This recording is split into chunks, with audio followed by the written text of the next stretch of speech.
రేవంత్ పాలనలో రైతులు అరిగోస పడుతున్నారు. జోగులాంబ గద్వాల జిల్లాలో రైతన్నలు రోడ్డెక్కారు. ఐజా గద్వాల రోడ్డుపై బైఠాయించి అన్నదాతలు నిరసన తెలిపారు. సీడ్ పత్తి ఆర్గనైజర్లు 1 ఎకరాకు 1.5 క్వింటాల్ విత్తనాలు మాత్రమే తీసుకుంటామని, అంతకన్నా ఎక్కువ పండితే కొనుగోలు చేయమని చెప్పారు.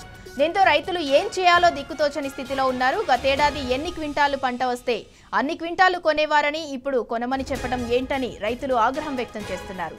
తమకు న్యాయం జరిగే వరకు ఇక్కడి నుంచి కదిలేది లేదని రోడ్డుపైనే బైఠాయించారు. దీంతో 3 కిలోమీటర్ల మేర ట్రాఫిక్ జామ్ ఏర్పడింది.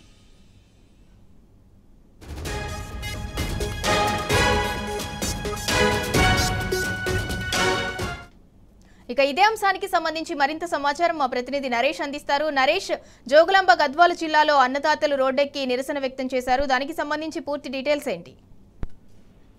ప్రత్యూష, జోగులాంబ గద్వాల జిల్లా ఐజా మండలం బింగుడి గ్రామం సీడ్ పత్తి రైతులు ఆందోళనకు దిగారు. దాదాపుగా 6 గంటల పాటు రోడ్డుపై బైఠాయించి ఆందోళన చేశారు. సీడ్ పత్తి రైతులు గత కొంతకాలంగా కూడా సీడ్ ఆర్గనైజర్ల మీద తీవ్రమైనటువంటి ఆరోపణలు చేస్తూ వస్తున్నారు. ఈ సీజన్ లో సీడ్ పత్తికి సంబంధించి కిలో ప్యాకెట్ ధర దాదాపుగా 100 రూపాయల వరకు తగ్గించారు. మరోవైపు ఈ తగ్గించినటువంటి ధరకు సీడ్ పత్తి రైతులు ఒప్పుకున్నప్పటికీ కూడా తీరా పంట క్రాసింగ్ కి వచ్చేటటువంటి సమయంలో కేవలం ఎకరాకు క్వింటన్నర మాత్రమే కొంటామని సీడ్ ఆర్గనైజర్లు చెప్పడంతో రైతులు తీవ్ర ఆందోళనను వ్యక్తం చేస్తూ ఉన్నారు.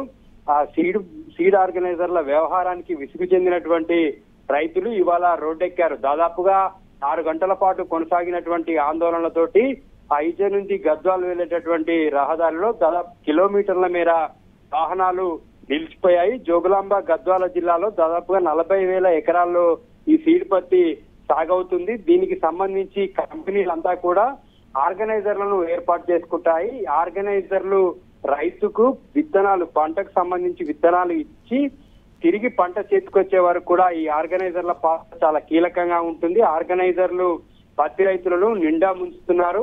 పత్తి రైతులు ఈ ఆర్గనైజర్ల చేతిలో దగా పడుతున్నారు. రైతుకు మాత్రం ప్రయోజనం ఉండట్లేదు, కానీ సీడ్ ఆర్గనైజర్లు మాత్రం కోట్ల రూపాయలకు పడగలెత్తుతూ వస్తున్నారు. దీనిపై నెల రోజుల క్రితం రైతులు ఆందోళన చేశారు. ఆందోళన చేసినటువంటి సందర్భంలో రైతు కమిషన్ జిల్లాలో పర్యటించినటువంటి సందర్భంలో కంపెనీలు ఇటు ఆ రైతులకు మధ్య ఆర్గనైజర్ తోటి సమావేశాన్ని ఏర్పాటు చేసి సమస్యలు పరిష్కరిస్తామని చెప్పింది. కానీ మరోసారి ఇదే రకమైనటువంటి ధోరణితోటి సీడ్ ఆర్గనైజర్లు కేవలం క్వింటాల్నర మాత్రమే ఎకరాకు కొంటామని చెప్పడంతో రైతులకు కనీసం పంట పెట్టుబడి కాదు కదా, కనీసం ఖర్చులు కూడా వెళ్ళేటటువంటి పరిస్థితి లేదు. ప్రతి ఎకరాకు కూడా దాదాపు 4 నుంచి 8 క్వింటాల మేర సీడ్ పత్తి వస్తుంది.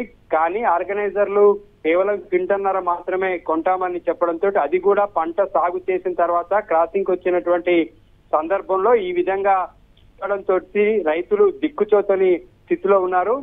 కలెక్టర్ హామీ ఇచ్చే వరకు కూడా రైతులు ఆందోళనను విరమించలేదు. కలెక్టర్ హామీ ఇచ్చారు, రేపు సీడ్ ఆర్గనైజర్లతోటి ఒక సమావేశాన్ని ఏర్పాటు చేస్తాం, మీ సమస్యలను పరిష్కరిస్తామని చెప్పిన తర్వాత ఈ రైతులంతా కూడా ఆందోళనను విరమించారు. సీడ్ ఆర్గనైజర్ల దందా చాలా ఏళ్లుగా కొనసాగుతున్నప్పటికీ కూడా ఈసారి రైతులను నిండా ముంచేందుకు కూడా ఆర్గనైజర్లంతా కూడా ఒక్కటే రైతులని పంట వేసిన తర్వాత ఇబ్బందులకు గురి చేస్తున్నారు. మరోవైపు కంపెనీ మాత్రం ఈ విత్తనాలు తీసుకునేటటువంటి కంపెనీకి రైతులతోటి ఎటువంటి సంబంధం ఉండదు. మరోవైపు ఇటు వ్యవసాయ శాఖకు సంబంధించినటువంటి అధికారుల దగ్గర కూడా దీనికి సంబంధించినటువంటి డేటా ఉండదు. ఎవరు ఎన్ని ఎకరాలు సాగు చేస్తారు, ఏ ఆర్గనైజర్ దగ్గర విత్తనాలు తీసుకున్నారనేటటువంటి దాని మీద ఎటువంటి సమాచారం ఉండదు. ఇదే అదునుగా భావించినటువంటి సీడ్ ఆర్గనైజర్లు రైతులను నిండా ముంచుతూ వస్తున్నారు. ఈ ఏడాది ఇప్పటికే దాదాపుగా 100 నుంచి 150 రూపాయలు ధర తగ్గించినటువంటి సీడ్ ఆర్గనైజర్లు అయినప్పటికీ కూడా రైతులు సాగు చేయడానికి